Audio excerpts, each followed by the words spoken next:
홍준표 대표 자신의 직권으로 박근혜 전 대통령을 당에서 제명했습니다. 지난 3월 헌법재판소의 탄핵 결정 이후 8개월 만의 일입니다. 친박계는 당연히 강하게 반발하고 있고요. 반면 보수 통합 논의는 급물살을 탈 것으로 전망되고 있습니다. 김형주 전 민주당 의원, 이상일 전 새누리당 의원 두 분과 이야기 나눠보겠습니다. 안녕하십니까? 안녕하세요. 네. 자, 지금까지 대통령이 소속 정당에서 자진 탈당한 적은 있습니다만 징계를 통해서 강제 출당한 적은 이번이 처음이죠. 네, 그렇습니다. 87년 그 직선제 개헌 이후에 대통령들이 임기 중 또 임기 마치기 직전 이렇게 해서 탈당한 경우가 대부분 있었어요. 네. 그러니까 노태우, 김영삼, 김대중, 노무현 대통령 경우가 그랬고 이명박 전 대통령만 탈당하지 않고 왔는데 이번에 박근혜 전 대통령은 본인이 사실은 천막당사 그런 그 신화를 통해서 한나라당을 재건하고 또 선거의 여왕이라는 이야기까지 들었는데 네. 그 당에서 제명을 당했는데 이 제명 문제 가지고 아직도 자유한국당 내에는 좀 논란이 있고 당이 아직 안정은 안 된 것 같아요. 그래서 네. 앞으로 흐름은 좀 더 지켜봐야 되겠지만 박근혜 전 대통령은 자진 탈당을 권유를 받았는데 본인은 전혀 자진 탈당할 생각이 없었던 걸로 보입니다. 네. 왜냐하면 박근혜 전 대통령의 경우 지금까지 본인은 법원에서도 무죄를 다투고 있고 그런 맥락에서 내가 재건한 그 한나라당 이어서 새누리당 또 자유한국당 이 당을 탈당할 이유가 없다 아마 이런 생각을 하시는 것 같은데 네. 지금 홍준표 대표는 직권으로 탈당 조치를 하면서 박근혜 당이라는 멍에에서 벗어나겠다 이런 명분을 내세웠습니다. 네, 말씀하신 것처럼 어제 홍준표 대표가 박 전 대통령 제명과 관련한 발표를 하면서 박근혜 당이라는 멍에에서 벗어나지 않을 수 없다라는 언급을 했거든요. 이 부분은 어떤 의미로 볼 수 있을까요? 어쨌든 뭐 탄핵이라고 하는 사태에 대한 또 당의 여러 가지 어떤 친박 친이계 간의 분열 이런 것들로 인해서 보수 전체가 분열하게 됐다. 탄핵으로 인해서 또 말하자면 새누리당이 없어지고 바른정당이라는 새로운 정당이 만들어지는 것 자체가 사실은 이제 기점으로 보면 지난 추석 민심이 훨씬 그랬던 것 같아요. 네. 그런 부분에 있어서 말하자면 최근에 어떤 지지율도 그렇습니다만은 더불어민주당을 제외하고는 거의 10%도 안 되는 지지율을 갖고 분열돼 있어서 지방선거를 앞두고서는 보수 통합이라고 하는 부분이 있어야 되는데 그것의 가장 큰 걸림돌이 이제 박근혜 당이라고 하는 부분이라고 보여지기 때문에 한편으로는 홍준표 대표로서의 새로운 리더십을 자기 중심으로 짜야 되는 부분이 있고 또 하나는 바른정당과의 통합의 전제가 어떤 친박 청산이기 때문에 이 부분은 어쨌든 기본적으로는 당내에 말하면 서청은 최경환 의원의 어떤 제명까지는 불가능해 보이더라도 최소한 박근혜 전 대통령의 어떤 제명까지는 가져가야만 그나마도 없는 명분이라도 가지고 바른정당에서 탈당하고 바른정당의 어떤 전당대회 이전에 일정 정도의 통합의 기류를 만들어 놓을 수 있지 않겠느냐 그런 의미를 갖고 있는 것 같습니다. 네, 박 전 대통령의 심경이 어떨지도 지금 궁금한데 사실 윤리위에서 탈당 권유를 결정을 하고요. 열흘 이내에 이의를 제기할 수도 있는 상황이었는데 여기에 아무 대답도 안 하지 않았습니까? 네, 박근혜 전 대통령의 정말 본심은 뭔지는 잘 모르겠습니다. 그리고 주변 분들도 지금 접촉이 안 되는 상황이기 때문에 그런데 본인은 언론을 통해서나 뭐 구치소에 그분이 계시지만 그 상황은 뭐 정확히 알고 계신다고 봅니다. 그럼에도 불구하고 어떤 반응을 보이지 않았던 건 이미 말씀드린 대로 나는 무죄다. 나는 뭐 사실은 사심 없이 국정 운영했다고 아직까지 주장하고 계시잖아요. 그래서 내가 당을 떠날 이유는 없다. 뭐 이런 생각을 하시는 것 같아요.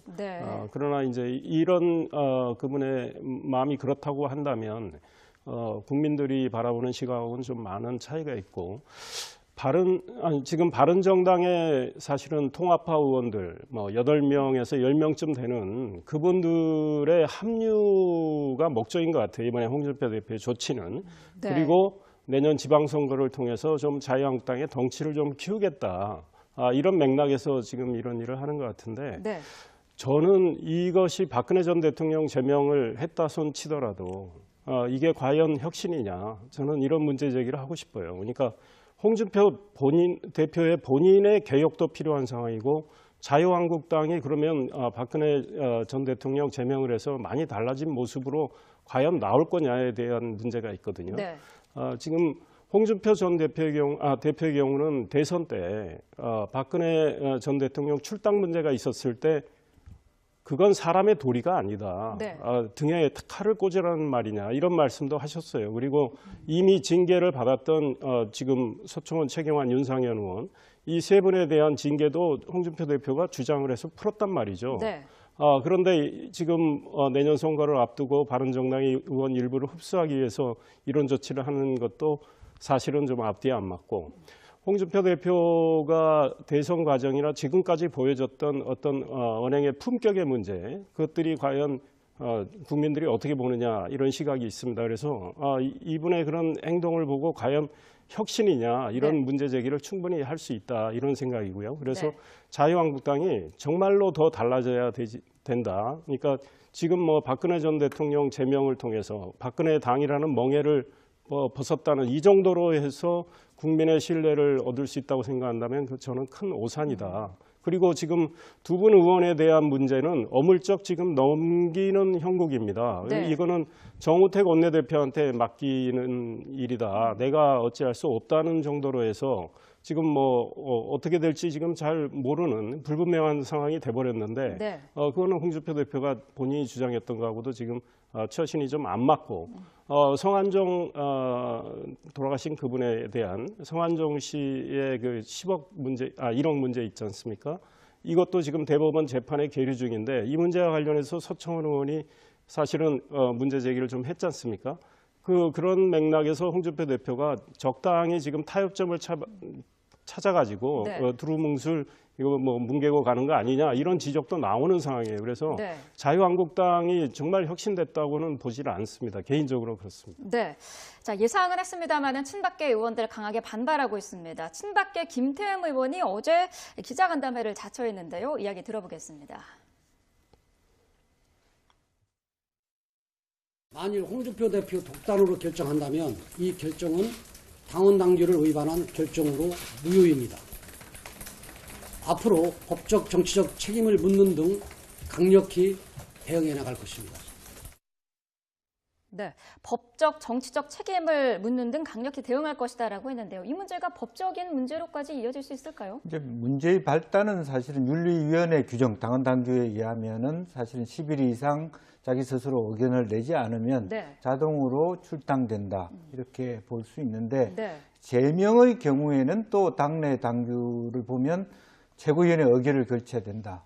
해야 돼. 뭐 의결을 하든 안 되든 최고위원회 과정을 거쳐야 된다이기 때문에 네. 당헌과 당규 사이에 충돌이 있는 것 같습니다. 이제 그렇기 때문에 사실은 어느 쪽의 말이 맞는지 어떤 면에서 이것은 정치적으로 해결해야 될 부분도 있기 때문에 네. 실제로 홍준표 대표의 얘기에 의하면 이미 윤리위원회의 그 당헌 당규만 놓고 보면 이미 제명된 상태로 된 거죠. 네. 박 전 대통령. 그러나 이것이 이제 사무처라든지 다른 쪽으로 해석을 하는 사람 입장에서는 그렇다 하더라도 이것은 반드시 최고위원회가 이것을 의결해서 정리해 줘야 된다. 이제 이런 부분에 대한 쟁론의 여지가 있는 것 같고 네. 이런 부분에 대해서는 저는 이제 내년 지방선거를 앞두고 소위 친박계 의원들이 특히 대구 경북 지역의 뭐 도지사라든지 대구시장이라든지 이렇게 나가실 분들이 이제 현직 의원들 속에서 얼마나 규합되느냐. 그리고 바른정당에서 얼마나 어떤 새로운 의원들이 와서 홍준표 대표의 중심으로 구심을 세우느냐. 즉 네. 원심력과 구심력의 충돌 속에서 힘겨루기 속에서 아마 판단할 문제가 아닌가. 친박계 의원들이 그렇다고 해서 그렇게 아주 강하게 이것을 제소를 한다든지 고발을 하는 데까지 갈 수 있을까 하는 것은 좀 두고 봐야 될 부분인 것 같습니다. 네, 그 당헌 당규와 관련해서 홍준표 대표는 이거는 무죄 소치다라는 이야기를 하고 있는데요. 예, 어떻습니까? 본인은 과거에 혁신위원장 할 때 이걸 자기가 만들었다. 그래서 네. 내가 제일 잘한다. 그래서 어제 내가 한 조치는 정당하다. 최고위원회의에서 논의를 했고 최고위원들이 나한테 일이 많은 형식으로 해서 내가 내 책임하에 조치를 한 거다 이런 주장인데요. 네. 그 윤리 규정을 보면 21조 2항과 3항의 문제인데 2항의 경우에 당원의 제명은 윤리위원회 의결과 최고위원 의결을 거쳐서 확정한다 이렇게 돼 있어요. 네. 그러니까 지금 친박 의원들은 이 규정을 가지고 최고위 의결을 통해서 해야 된다. 네. 그러니까 김태형 의원 같은 경우 그런 주장을 하는 거고 사망의 경우는 당원이 탈당 권유를 받아서 그 자진 탈당을 열흘 안에 하지 않았을 경우에 위원회 의결 없이 제명 처분한다 이렇게 돼 있어요. 네. 그러니까 근데 위원회 의결 없다라는 건 윤리위를 다시 열어서 또 의결하지 않는다라는 뜻 같아요. 네. 그리고 제명 처분한다라는 걸 가지고 지금 홍준표 대표는 자동 제명으로 해석하고 있는데 이 처분이라는 건 그 2항의 먼저 앞조항이죠. 2항에서 그 제명하려면 최고의 의결을 거쳐서 확정된다는 그 규정 때문에 처분은 결국은 최고의 의결을 따라야 된다. 이런 논란이 있기 때문에 네. 만약에 친박 의원들이 문제 제기를 한다면 법적으로는 논란의 소지가 있습니다. 그런데 네. 이것이들 법원에 가서 법원 재판부가 만약에 이런 안건을 받아들인다면 굉장히 심의하는데 좀 곤란할 것 같아요. 이건 정치적인 문제를 지금 사법부의 판단을 요구하는 건데 네. 그거는 정치적으로 알아서 해결할 일 아니냐 뭐 이렇게 나올 수도 있을 것 같아요. 그래서 네. 친박의 의원들이 어떤 행동을 할지는 좀 지켜봐야 될 것 같은데 네. 친박의 핵심들은 지금 상당히 반발하고 있는 건 사실인 것 같습니다. 네. 앞서서 말씀하셨던 그 서청원, 최경환 의원 같은 경우에는 어제 결론을 내리지 않았거든요. 이 두 의원에 대해서는 어떻습니까? 좀 문을 열어둔 걸로 볼 수 있을까요? 근데 기본적으로도 이제 현직 의원의 경우는 원내대표 권한입니다. 원내 네. 의원총회를 통해서 3분의 2 이상의 어떤 말하자면 그 찬성을 얻어야만 제명되기 때문에 네. 원칙적으로는 홍준표 대표의 얘기가 맞습니다. 이건 원내대표의 권한이. 그러나 맥락으로 보면 네. 사실은 통과되기가 쉽지 않다. 107명 중에 71명이 말하자면 그 서청원 또 최경환 의원에 대해서 나가라 이렇게 얘기를 해야 되는데 네. 현실적으로 그렇게 가능하겠느냐 하는 것에서 한 발 뒤로 물러섰다 이렇게 볼 수 있을 것 같습니다. 네. 자, 사실 이번 그 박 전 대통령에 대한 제명 문제 그리고 친박 의원들에 대한 그런 문제가 홍 대표를 중심으로 한 당의 재건 과정에서 얼마나 홍 대표가 그 리더십을 가지고 끌어가느냐 거기에 대한 가늠이 될 것 같은데요. 어떻습니까? 네, 그렇습니다. 홍준표 대표 입장에서는 어찌됐든 당에 좀 변화를 주고 그래서 그걸 통해서 국민의 지지를 좀 올리고 내년 선거에 대비를 하고 또 바른정당의 일부 의원들을 합류시키고 이런 계산하에서 일을 추진하고 있는데 네. 지금 앞으로 그 상황이 어떻게 바뀔지는 모르겠어요. 그러니까 지금 리더십이 확실히 안착된 상황은 아니라고 봅니다. 네.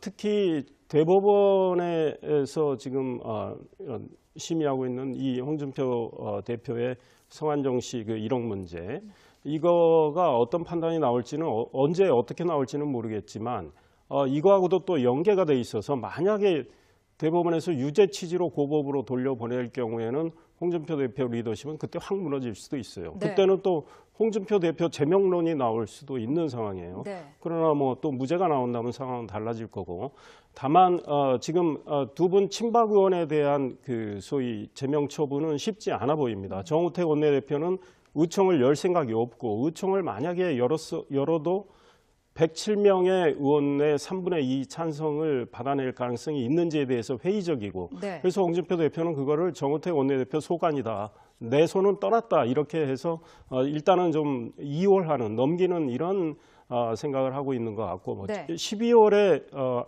자유한국당 원내대표가 바뀝니다. 그러면 홍준표 대표 측근이 만약에 들어와서 원내대표가 된다면 또 상황은 좀 달라질 거고 바른정당의 김무성 의원을 비롯한 의원 몇 분이 또 자유한국당에 다시 입당을 한다면 소위 홍준표 대표 우군 세력이 좀 많아지는 셈인데 네. 그때 되면 상황이 좀 어떻게 달라질지 몰라도 이거를 보면 이거는 정치공학적인 지금 이 논의가 이루어지고 있다고 저는 생각합니다. 바른정당에서 의원이 8명에서 10명이 합류한다 하더라도 자유한국당이 정말 달라지는 거냐. 제가 보기에는 그건 아직 멀었다는 거죠. 네. 자유한국당이 정책적으로나 지금 보면 어떤 노력을 하지는 않고 있어요. 이 정부가 여러 가지 제가 보기엔 문제점을 지금 노정하면서 가고 있는데 네. 자유한국당은 비판을 하지만 대안 정책은 내놓지 않고 있어요. 그리고 오히려 국민의당이나 지금 바른정당은 정책연대를 통해서 규제 프리존법을 우리 이번 국회에서 관철하자, 뭐 서비스 발전 촉진법을 뭐 다시 입법하자, 뭐 이런 어떤 생산적인 움직임을 하고 있는데 자유한국당은 그냥 여당하고 정부 비판하는 데만 몰입하고 있고 네. 그다음에 공학적으로 의원 몇 명 데려오는 데만 몰입하는 그런 인상을 주고 있습니다. 네. 자, 말씀하신 그 보수 통합 논의가 지금 급물살을 타고 있습니다. 박 전 대통령의 출당을 계기로 급물살 탈 것이고 현실화될 것이다라는 전망이 나오는데요. 당장 지금 바른정당 주호영 대표 겸 대행 겸 원내대표는 오는 월요일에 바른정당 의원들의 탈당이 예상된다라고 밝혔습니다. 그 이야기 들어보겠습니다. 8에서 10분 가까이가 전당대회 전에 탈당을 하자. 월요일인 6일 날 방송 3사 TV 토론 중계가 있습니다. 그 전에는 탈당을 하자 이렇게. 네. 반면에 대표적인 자강파죠. 유승민 의원은 다른 입장입니다. 유승민 의원의 입장까지 들어보고 계속해서 이야기 나눠보겠습니다. 박근혜 전 대통령 뭐 출당이 대단한 개혁인 것 같이 그래 포장되는 데 대해서 동의를 못하죠. 믿을 거라고는 사실은 바른정당에 대한 국민의 지지 그거밖에 없으니까. 네. 월요일쯤에는 뭐 8명에서 10명 정도가 결정을 내릴 것이다라고 하는데요. 아무래도 탈당적으로 결론이 나겠죠. 네, 그렇습니다. 이제 규모는 거기까지 갈 수 있을지 그렇다 하더라도 뭐 5명이라도 또 2차 탈당을 통해서 어쨌든 전당대가 말하자면 고습 단체가 되는 20명을 이루지 못하는 상태에서 가는 네. 반쪽짜리로 될 수밖에 없다는 측면에서 그렇게 보면 어느 정도 이미 주호영 원내대표가 그런 얘기를 한다라고 하는 것은 이미 홍준표 대표 측하고 일정 정도의 교감을 가졌다는 측면이고 네. 사실 그것과 연동해서 지난주 같은 경우는 정우택 원내대표가 상당히 홍준표 대표하고의 각을 세우기도 했거든요. 네. 당대당 통합에 대한 불편한 심기도 있었고 근데 그것이 어느 정도 김무성, 홍준표, 주호영 간에 일정 정도의 어떤 교감이 있다라는 부분이고 그렇기 때문에 아마 8명에서 10명 사이가 공식적인 어떤 바른정당의 전당대회 말하자면 프로그램이 시작되기 전에 탈당하는 그런 순서를 밟지 않을까 그렇게 보여집니다. 네. 어쨌든 그 정치 지형이 상당히 꿈틀거릴 것으로 예상이 되는데, 자, 민주당이나 국민의당도 상당히 복잡한 심경으로 이번 그 움직임을 보고 있을 것 같거든요. 네. 먼저 민주당 같은 경우에는 사실 자칫하면은 원내 일당 자리가 넘어갈 수도 있다라는 고민도 하고 있을 것 같아요. 처음에는 그런 걱정을 좀 했던 것 같아요. 바른정당에서 대거 이탈을 하면, 네. 그래서 자유한국당으로 합류하면 지금 121석을 가진 민주당의 의석을 자유한국당이 넘어갈 수도 있겠다. 이 네. 생각을 했는데 지금은 그렇게 보이지는 않아요. 그러니까 지금 8명에서 10명이니까 네. 107석의 자유한국당이 많아야 117석 정도 되고요. 그 이후에 또 어떤 변화는 생길 수는 있겠죠. 그래서 네. 민주당이 제1당의 지위를 자유한국당에 넘겨줄 가능성은 당장은 없어 보인다. 네. 그런데 한편으로 민주당은 이런 이합 집산 때문에 그동안 국민의당과 바른정당에 좀 협조를 얻어가지고 그렇게 합치면은 181석이 됩니다. 그래서 국회 선진화법에 따라서 180석을 넘기면 네. 여당이 좀 하고 싶은 걸 마음대로 할 수 있는 국민의당과 바른정당 협조를 얻어서 그런 일을 할 수 있는데 그게 잘 안 되는 네. 문제가 생겨요. 바른정당이 깨져버리면. 그래서 지금 바른정당의 경우는 만약에 양분이 됐다. 그러면 지금 가장 답답한 분은 유승민 의원하고 국민의당의 안철수 대표인 거죠. 사실은 좀 중도 보수의 중심이 좀 돼서 좀 합리적이고 개혁적인 어떤 정당을 시간을 갖고 좀 만드는 그런 그림을 구상했던 것 같은데 그런 네. 것들이 차질이 빚어지니까 좀 세가 위축된 상황에서 앞으로 결국은 국민의당은 바른정당에 남아있는 유승민 의원과 자강파들과 아마 정책연대는 이미 시작을 했고 네. 내년 지방선거 앞두고 이제 선거연대를 하는 수준으로밖에는 못 갈 것 같고 자유한국당은 이제 덩치를 좀 키웠지만 어찌됐든 원내 1당 지위는 뺏질 못하고 2당에 현 상황에서 내년 선거를 대비할 이런 양상으로 보이고요. 네. 지금 바른정당에서 자유한국당으로 가고 싶어하는 분들 8분이나 10분 되는데 이분들의 경우는 박근혜 전 대통령 제명했다고 해서 이제는 자유한국당이 달라졌으니까 들어간다라고 하는 거죠. 그런데 그것이 과연 국민들한테 정말 박수를 받을 일인지는 저는 문제 제기를 하고 싶어요. 저는 새누리당 1월에 탈당해서 지금 어떤 당에도 몸담지 않고 있는데 네. 자유한국당이 그다지 달라지지 않은 상황에서 박근혜 전 대통령 제명됐으니 이제는 우리 들어간다. 네. 그러면 그분들이 바른정당 만들었을 때 원칙과 가치는 어디다 두고 지금 가는 건지 잘 모르겠습니다. 네, 민주당의 앞으로의 그 입장에 대해서 잠깐 언급을 했었는데 일각에서는 국민의당이나 바른정당과의 연대가 앞으로 더 수월해질 수도 있다라는 분석도 있더라고요. 실제로 뭐 더 수월해질 수는 바로는 없겠습니다만은 기본적으로는 어쨌든 연쇄적인 부분이 있거든요. 네. 바른정당 유승민 대표가 자유한국당하고 다른 처지에 놓여 있고 또 국민의당도 결과적으로는 그런 흐름 속에서 박 전 대표가 얘기를 한 적이 있습니다만은 결국에는 40석이 바른정당의 몇 사람들, 즉 반 10명을 더 드린다 하더라도 결국에는 총 합쳐서 40석이 안 될 수 있다 이런 얘기를 했습니다. 네. 다시 말하자면 그 자체로서 또 그 국민의당 내에서 더불어민주당으로 갈 수 있는 그런 부분이 있기 때문에 실제로 정책연대라고 하는 완만한 어떤 수평적인 어떤 커뮤니케이션의 협치 구조라기보다는 조금 더 격동적인 구조로 갈 가능성이 많다라는 측면이 있고 네. 그런 면에서 보면은 어쨌든 안철수 대표와 유승민 차기의 어떤 뭐 대표가 될 수 있을지는 모르겠습니다만은 그 리더십이 그냥 완만하게 더불어민주당과 협조적인 관계를 이룰 것이다라고 보여지지는 않습니다. 그러나 네. 국민의당과 바른정당이 갖고 있는 정책 연대 같은 경우는 상당히 의미 있게 진행될 수 있겠다 그런 생각이 드네요. 네, 자, 박 전 대통령 제명 이후에 각 당의 통합과 연대 움직임은 좀 더 지켜봐야 할 것 같습니다. 다음 소식으로 좀 넘어가 보죠. 박근혜 정부 시절에 국정원 특수활동비를 상납받았다는 의혹을 받고 있는 안봉근 이재만 전 청와대 비서관이 구속이 됐습니다.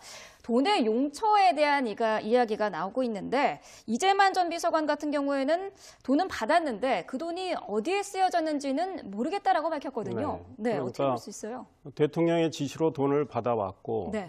금고에 관리는 했는데 대통령이 요구할 때 드리기만 했지 어떤 용도로 대통령이 설명하고 달라고 하지는 않았을 테니까 네. 아마 그 비서관들은 정확히 모를 겁니다. 그러니까 박근혜 전 대통령에 대한 수사는 불가피해 보이는데 박근혜 전 대통령이 과연 지금 변호인을 통해서 나오는 이야기는 나는 사심 없이 일을 했다. 네. 그러니까 일종의 통치자금으로 썼다는 정도에서 말씀을 하시지 않을까요? 그러니까 자세히 용처에 대해서는 이야기하지는 않을 것 같고 네. 지금 여러 가지 추측은 난무하고 있지 않습니까? 그러니까 최순실 씨와 관련해서 여러 가지 문제들이 나오고 있죠. 그러니까 의상비와 관련해서 그 의상을 제작했던 사람은 매달 청와대로 가서 최순실 씨를 통해서인가 해서 한 매달 1,000만 원에서 1,500만 원을 월급과 활동비 용도로 받았다 이런 네. 이야기들이 있으니까 그런 쪽에 일부가 쓰였을 가능성에 대한 이야기가 있고 또 지금 내곡동 사저로 박근혜 전 대통령이 퇴임한 이후에 옮기셨는데 삼성동 사저를 팔고요. 네. 근데 이 내곡동 사저를 먼저 구입을 하고 삼성동 사저는 보름 뒤에 매각을 했단 말이죠. 그러니까 내곡동 사저의 일부가 들어간 거 아니냐. 그리고 오늘은 어떤 신문은 이런 보도가 나왔죠. 그 새 비서관에게 연 3천만 원 정도의 추석과 설 때 떡값으로 줬다. 그걸 합치면 3억 얼마다, 3억 6천만 원인가 이런 이야기 등등이 나왔는데 네. 그 용처 규명은 굉장히 어려울 걸로 보여요. 박근혜 전 대통령이 이에 대해서 소상히 이야기하지 않는다면 검찰이 이걸 밝혀내기는 쉽지 않을 것 같습니다. 네, 박 전 대통령에 대한 조사도 불가피한 상황인데 이게 사실로 드러나면은 박 전 대통령은 뇌물죄가 추가되는 건가요?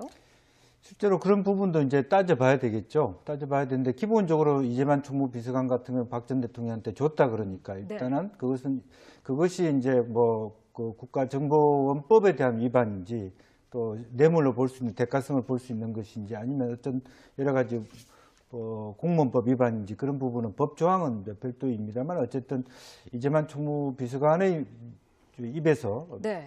박 전 대통령에게 전달됐다라고 하는 부분에 대해서는 책임을 질 수밖에 없는 법적인 책임과 연동되어 있다고 보여지고요. 네. 또 안봉건 말하자면 그 비서관 같은 경우는 실질적으로 보면 이제 별도의 자기 돈을 또 더 받지 않습니까? 네. 실제로 뭐 1억 원씩 받는 거 외에 자기 개인 돈을 받았기 때문에 이제 그런 부분은 또 개인의 어떤 뇌물죄고 말하자면 특가법상의 어떤 그 뇌물죄가 적용될 가능성이 매우 높다 이렇게 보여집니다. 네, 사실 이 특별활동비라는 게 눈먼 돈이라는 이야기가 많습니다. 그래서 야당 일각에서는 국정원이 청와대에 이렇게 특별활동비를 상납을 하는 게 관행이었다라는 주장도 있거든요. 그러면서 뭐 김대중이나 노무현 정부 시절까지 조사를 해야 된다라는 입장인데 실제로 어떻습니까? 이게 관행이라고 볼 수 있나요? 과거 정부의 소위 이제 김대중 정부 초기까지 실제로 국정원에서 돈을 갖고 왔다라고 하는 얘기도 있거든요. 네. 그것을 김대중 전 대통령께서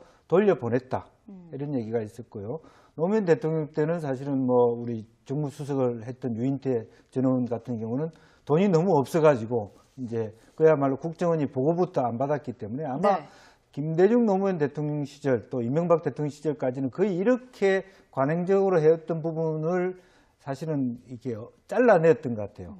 그 시절까지 없었던 것 같고요. 네. 종합해 보면 뭐 사실은 제가 잘 모르겠습니다만 이명박 대통령 시절에도 그렇게 뭐 그런 것을 썼다고 보이지는 않는데 박근혜 대통령 시절에 와서 그런 부분을 다시 부활했을 가능성이 매우 높다라고 보여지고 옛날에 과거에 이해찬 전 총리 어떤 젊은 시절에 유시민 보좌관을 데리고 일했던 초기에 국회의원 시절을 수뢰하는 걸 보면 네. 수많은 돈들이 각 부처의 국정원들이 안기부였죠 과거에 그걸 어디에 돈을 숨겨놨는지를 분석하면서 굉장히 찾았다는 거 아니겠습니까? 네. 실제로 국정원 안에 예산 속에 있는 것이 아니라 각 부처 예산 속에 이게 숨겨져 있는 예산들이기 때문에 지금도 모르는 예산이 있을 수도 있다는 것이죠. 네. 그런 부분에 대해서 다시 한번 좀 정리할 때가 됐고 또 무엇보다도 국회 자체에서도 특수활동비를 쓰고 있기 때문에 네. 이제 그런 것을 국민들이 어떻게 볼 것인가 이제 그런 것부터 전체적으로 한번 다시 좀 펼쳐놓고 봐야 될 시점이 아닌가 보여집니다. 네.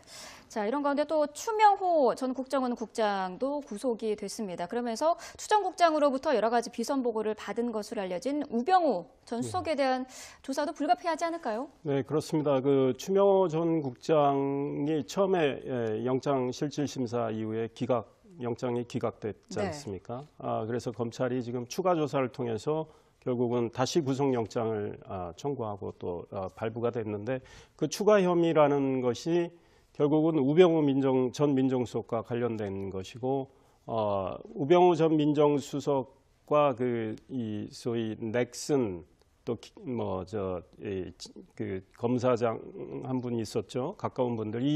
이때부터 지난해 문제가 언론을 통해서 나올 때 그때 청와대 이석수 특별감찰관이 우병우 전 민정수석 주변에 대한 소위 조사를 시작했지 않습니까? 그때 추명호 국장에게 이석수 감찰관에 대한 어떤 불법 사찰 문제, 그 다음에 또 우리은행장, 평창 동계올림픽 조직위원장 이런 분들에 대한 이 사찰 문제를 결국은 지시를 했고 보고받았다는 이런 것들이 아마 범죄 혐의로 재판부가 좀 인정을 해서 영장이 발부됐기 때문에 네. 우병우 수석에 대한 조사는 결국은 불가피해 보이고 네.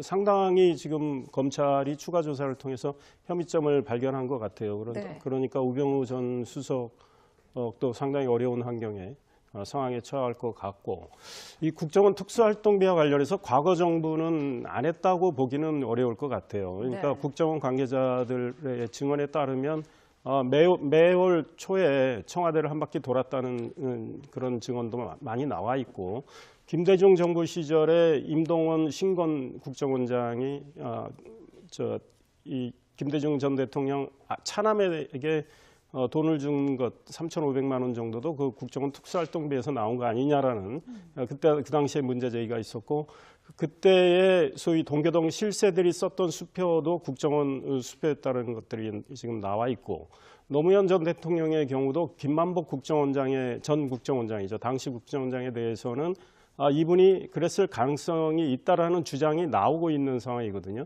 그분은 국정원 기조실장, 예산을 만지는 기조실장을 지낸 분이기 때문에 네. 그래서 뭐 박지원 국민의당 의원도 그분에 대한 이야기를 언뜻 시사를 했고, 한 언론인은 이미 어떤 책을 통해서 그분이 아마 그랬을 가능성에 대해서 문제 제기를 했기 때문에 뭐 과거에도 그랬을 가능성은 상당히 있어 보이는데, 그렇다고 해서 지금 자유한국당이 뭐 옛날 것까지 다 하자고 하는 거는 저는 적절하지 않다, 물타기로 보인다는 거죠. 이미 드러난 거 이거 하고 제도로 이런 걸 막는 게 중요하다, 이런 생각입니다. 네, 자 국정원과 관련한 검찰의 수사 상황까지 자세한 전국 상황 자세히 짚어봤습니다. 김형주 전 민주당 의원, 이상일 전 새누리당 의원과 함께했습니다. 오늘 말씀 감사합니다.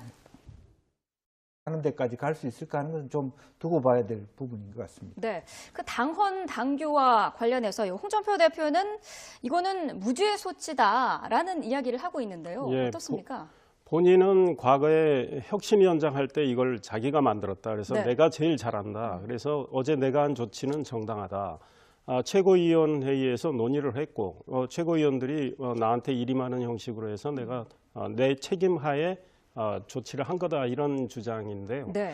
그 윤리 규정을 보면 21조 2항과 3항의 문제인데, 2항의 경우에 당원의 제명은 윤리위원회 의결과 최고위원 의결을 거쳐서 확정한다, 이렇게 돼 있어요. 네. 그러니까 지금 친박 의원들은 이 규정을 가지고 최고위 의결을 통해서 해야 된다. 네. 그러니까 김태형 의원 같은 경우 그런 주장을 하는 거고, 3항의 경우는 당원이 탈당 권유를 받아서 그 자진 탈당을 열흘 안에 하지 않았을 경우에 위원회 의결 없이 제명 처분한다, 이렇게 돼 있어요. 네.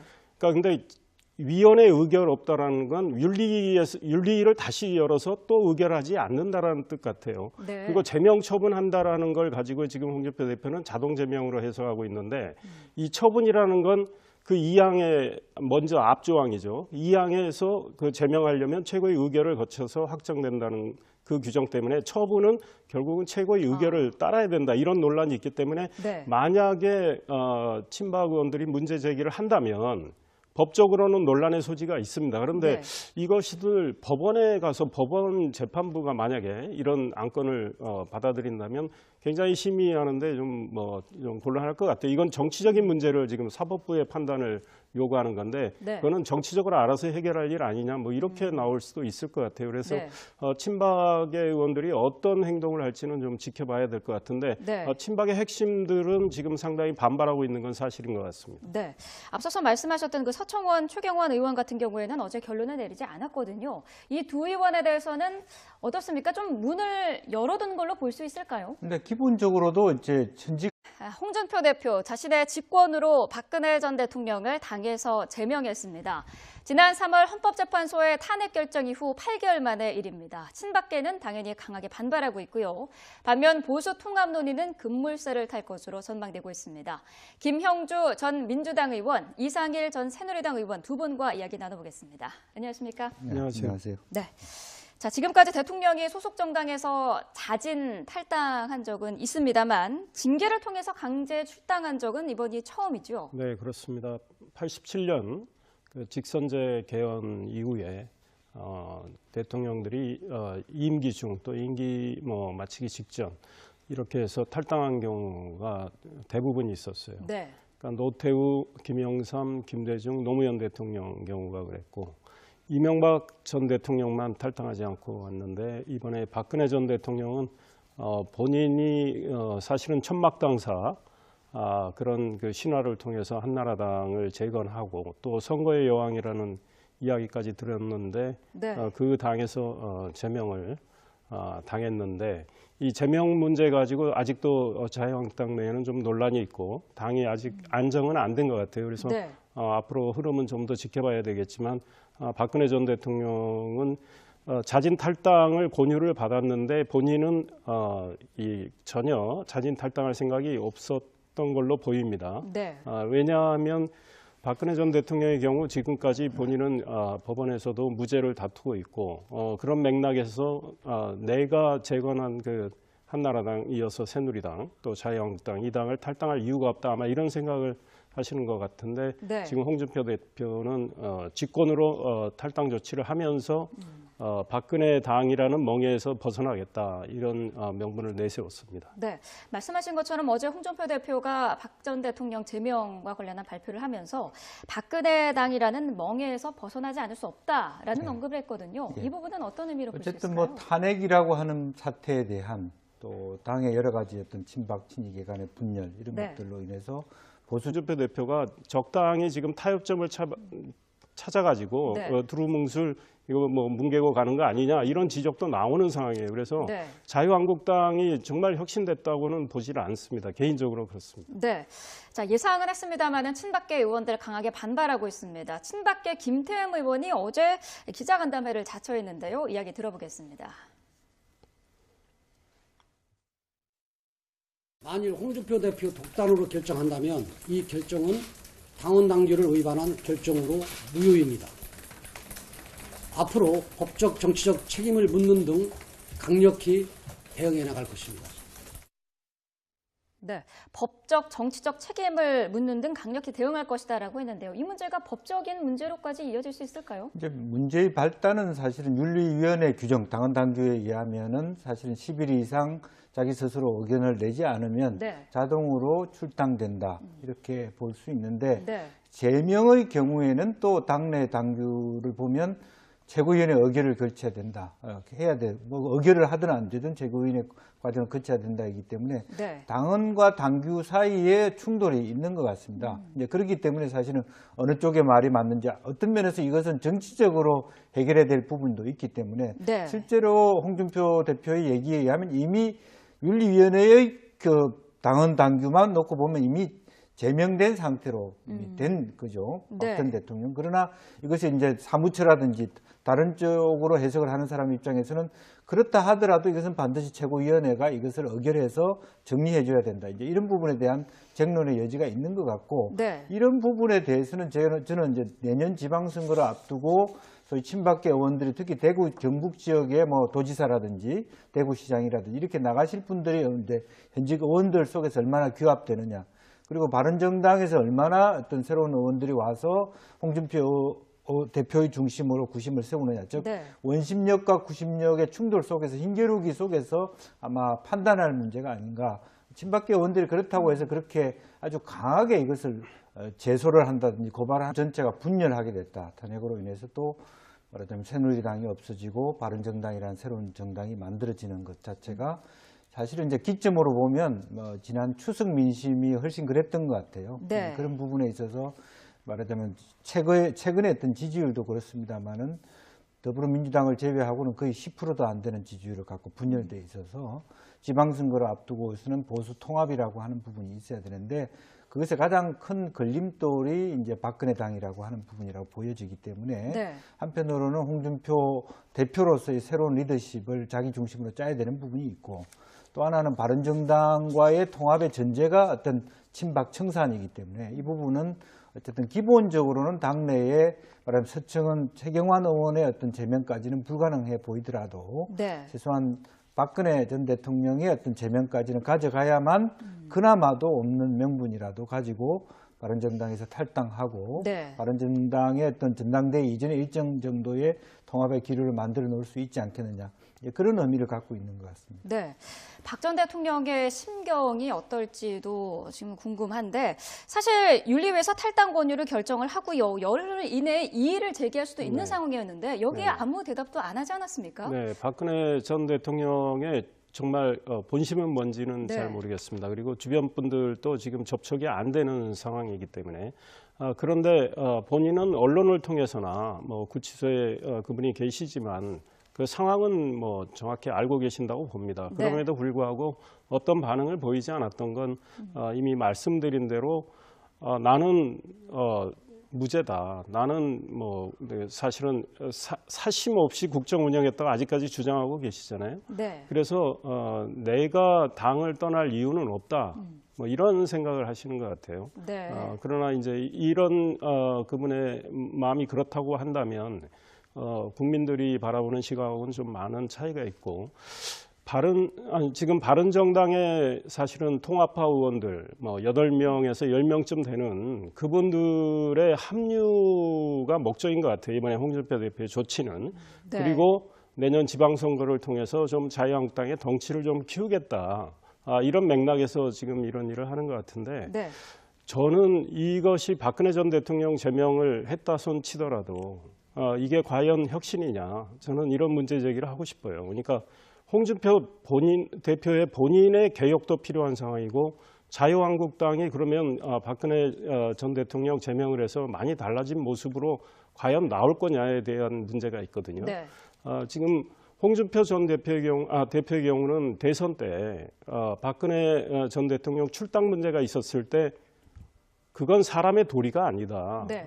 등에 칼을 꽂으라는 말이냐 이런 말씀도 하셨어요. 그리고 이미 징계를 받았던 지금 서청원, 최경환, 윤상현 의원 이 세 분에 대한 징계도 홍준표 대표가 주장을 해서 풀었단 말이죠. 네. 그런데 지금 내년 선거를 앞두고 바른정당이 의원 일부를 흡수하기 위해서 이런 조치를 하는 것도 사실은 좀 앞뒤에 안 맞고 홍준표 대표가 대선 과정이나 지금까지 보여줬던 어떤 언행의 품격의 문제 그것들이 과연 국민들이 어떻게 보느냐 이런 시각이 있습니다. 그래서 이분의 그런 행동을 보고 과연 혁신이냐 이런 네. 문제 제기를 충분히 할 수 있다 이런 생각이고요. 그래서 네.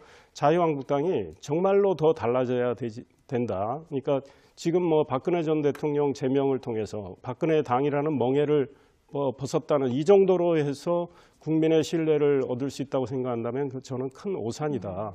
그리고 지금 두 분 의원에 대한 문제는 어물쩍 지금 넘기는 형국입니다. 네. 이거는 정우택 원내대표한테 맡기는 일이다. 내가 어찌할 수 없다는 정도로 해서 지금 뭐 어떻게 될지 지금 잘 모르는 불분명한 상황이 돼버렸는데 네. 그거는 홍준표 대표가 본인이 주장했던 거하고도 지금 처신이 좀 안 맞고 성한종 돌아가신 그분에 대한 성한종 씨의 그 10억 문제, 1억 문제 있지 않습니까? 이것도 지금 대법원 재판에 계류 중인데 이 문제와 관련해서 서청원 의원이 사실은 문제 제기를 좀 했지 않습니까? 그런 맥락에서